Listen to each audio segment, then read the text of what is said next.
دوستو السلام علیکم، آداب۔ میں جاوید جمال الدین اتوار 11 نومبر 2018 کو اردو اخبارات کی جھلکیاں لے کر حاضر خدمت ہوں۔ آپ سے گزارش ہے کہ اس چینل کو سبسکرائب کیجیے، لائک کیجیے، شیئر کیجیے اور اپنا کامنٹ بھی دینا نہ بھولیں۔ نے ٹیپو سلطان کو سرخیوں میں لے آیا ہے، جبکہ مولانا آزاد کی برسی کے موقع پر خصوصی فیچر شائع کیے گئے ہیں۔ روزنامہ اردو نیوز نے بی جے پی کے خلاف سیکولر مارچ کے قیام کی کوششیں تیز کو شہ سرخی بنایا ہے، جبکہ مالیگاؤں میں ایودھیا کانفرنس کا اختتام، یوگی حکومت کی برخاستگی کے لیے صدر جمہوریہ کو مکتوب دینے کا فیصلہ، بابری مسجد زمین کی نگرانی سپریم کورٹ فورس کے ذریعے کرے، کئی تجاویز منظور، نوٹ بندی اور جی ایس ٹی نے معیشت کو غارت کر دیا، سابق آر بی آئی گورنر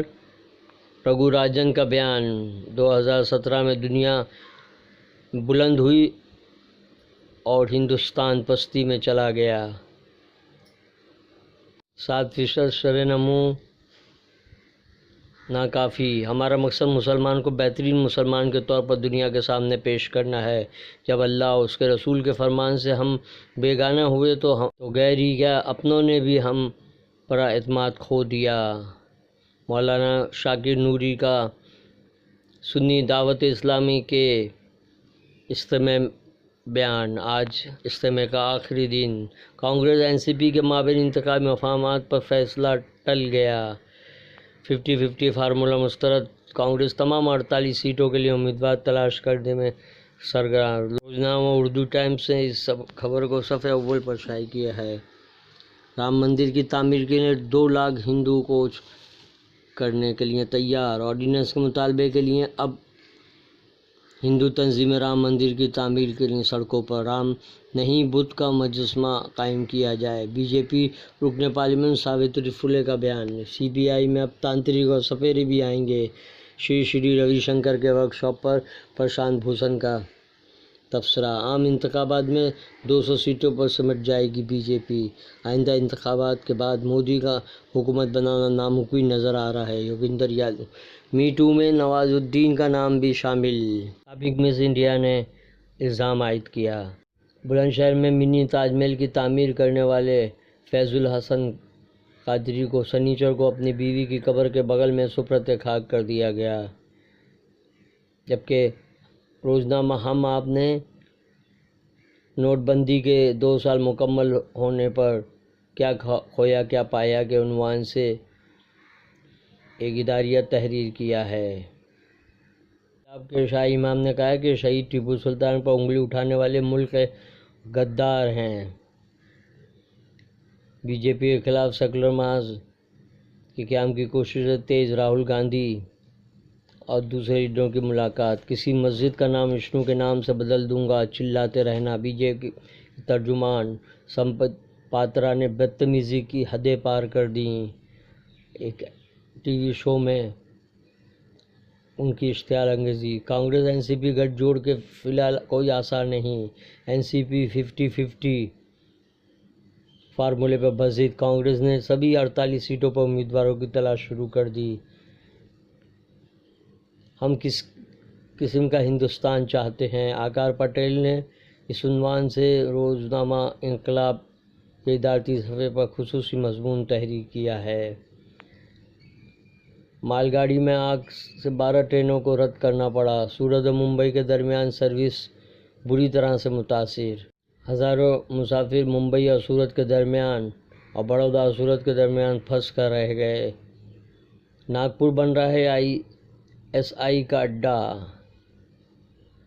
اس سلسلے میں ایک خصوصی رپورٹ پولیس اور اے ٹی ایس کی مشترکہ رپورٹ شائع کی گئی ہے، 2 مشتبہ ایجنٹ حراست میں لیے گئے۔ روزنامہ راشٹریہ سہارا نے ایودھیا متنازع مقام پر لگے بدھ مجسمہ، بہرائچ سے B J P member parliament Savitri Bai Phule کا مطالبہ، مسلمان لیڈران وزراء کے نام بدلے بی جے پی، شہروں کے نام بدلے جانے سے ناراض بی جے پی لیڈر راج بھر کا مطالبہ، رافیل کی قیمتوں پر راہل کا طنز، بی جے پی حکومت پر لگائے بدعنوانی کے الزام، راہل کو جواب مانگنے کا حق نہیں۔ امت شاہ۔ چھتیس گڑھ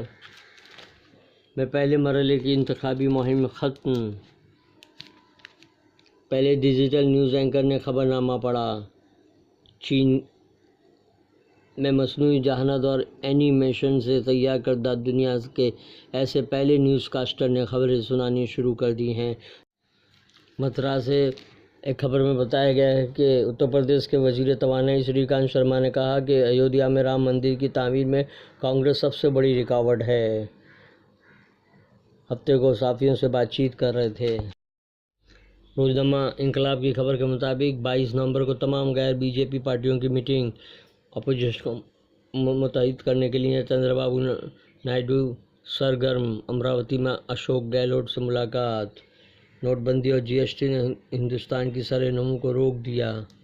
بھیونڈی میونسپل کارپوریشن کا فنڈ آخر کہاں جا رہا ہے؟ دیگر محصولات کے علاوہ ریاستی حکومت سے کارپوریشن کو ہر ماہ 22 کروڑ 43 لاکھ روپئے کی گرانٹ ملتی ہے۔ اس کے باوجود فنڈ کی کمی کا رونا رو کر پراپرٹی ٹیکس کی وصولی کا کام نجی ٹھیکیدار کو سونپنے کی تیاری کی جا رہی ہے۔ دوستو، اس چینل پہ ہم سری کرشنا کمیشن رپورٹ کا اردو ترجمہ پیش کر رہے ہیں۔ جلد ہی ہم سلیمان عثمان بیکری میں 8 جنوری 1993 کو پیش آنے والے سنسنی خیز واقعے کو پیش کریں گے، جس میں بے قصوروں کو جوائنٹ کمشنر رام دیو تیاگی کے سربراہی میں بھون دیا گیا تھا، جس میں بیکری ملازمین اور متصل دارالامدادیہ کے طلباء شامل تھے۔ جسٹس بی این سری کرشنا نے سلیمان عثمان بیکری اور دارالامدادیہ کا دورہ کیا اور واقعے کی مذمت کرتے ہوئے پولیس افسران کے خلاف سخت اقدامات کی ہدایت جاری کی تھی، جس پر عمل نہیں کیا گیا۔ ہم تفصیل پیش کریں گے انشاءاللہ۔